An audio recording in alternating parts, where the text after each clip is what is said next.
জয় জগন্নাথ। এ ভাই, এই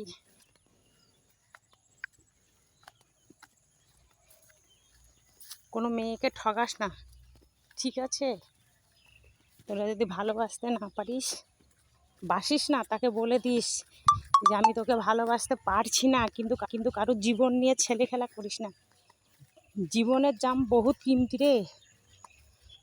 কোনো মানুষ তার মা অনেক কষ্ট করে মানুষ করে সেই মেয়েটাকে, কিন্তু কিছু কিছু ছেলেদের পাল্লায় পড়ে তাদের জীবনটা নষ্ট হয়ে যায়। তোদের যদি সব কিছুই থাকবে তাহলে একটা মেয়ের জীবন কেন নষ্ট করতে আসিস বল? তাই একটা কথা বলছি, কারোর জীবনটা নষ্ট করিস না। তোরা যদি কাউকে নিয়ে সুখে থাকতে পারিস থাক, কিন্তু তা বলে কোনো অসহায় মানুষের জীবন নিয়ে ছেলে খেলার কোনো অধিকার নেই, কারোর অধিকার নেই। তাই বলছি, ঠিক আছে?